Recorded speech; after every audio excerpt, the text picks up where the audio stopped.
Hello guys, आजपासून आपण पायथनचे assignment solve करणार आहोत. तर त्या पायथनच्या असाइनमेंटमध्ये फर्स्ट क्वेश्चन आहे accept 2 numbers from user and calculate sum. So त्यासाठी मी पायथन हे आयडल वापरणार आहे. आयडल वेगवेगळे आहेत, लाईक तुम्ही VS मध्ये पण करू शकता, तुम्ही ज्युपिटरमध्ये पण प्रोग्राम्स करू शकता, पण मी सध्या पायथनचं आयडल वापरणार आहे.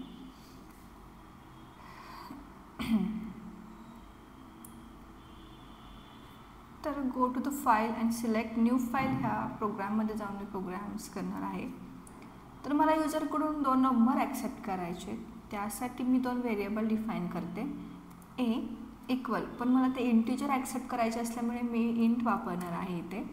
अँड इनपुट म्हणजेच काय, तर आपण युजरकडून त्याच्यामध्ये इनपुट घेऊ शकतो युजिंग इनपुट कीवर्ड. तर त्याच्यामध्ये मी एक मेसेज टाकते, accept first number and then close करते. हे सेकंड नंबर आपल्याला अजून ॲक्सेप्ट करायचा आहे, तो पण मला इंटमध्येच हवा आहे. सो इथे एक मेसेज देते, ॲक्सेप्ट सेकंड नंबर. आणि 2 व्हेरिएबल डिफाईन करायचे. सो मी दुसरा व्हेरिएबल डिफाईन करते बी. तर त्याचं कॅल्क्युलेशन करण्यासाठी आपण यूज करणार आहोत सी इक्वल ए प्लस बी. आणि त्याचं आपल्याला आता प्रिंट करायचं आहे. 2 नंबर, एमध्ये मी 5 घेतला सपोज आणि बीमध्ये 2 घेतला.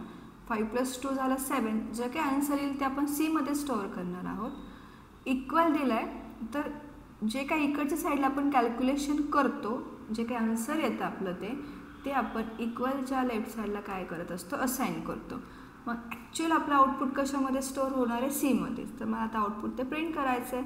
सो प्रिंटमध्ये मी काय करते, सी हे आउटपुट प्रिंट करणार आहे, पण मला मॅसेज पण द्यायचा आहे. सो सम इक्वल, हे मॅसेज असल्यामुळे मी डबल कॉलममध्येच कंप्लीट करते त्याला. अँड देन कोमा, कारण आपण एक्स्ट्रा व्हेरिएबल देतो आपण, ते दोघांना कॉन्कॅनेट करण्यासाठी मी कोमा यूज केला. तर बघूयात आपलं आउटपुट.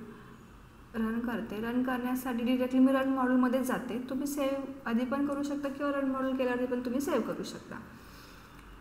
तर मी demo.py मी हा तो प्रोग्राम सेव्ह करते. First accept 2 number and then accept 3 number. So our output is 5.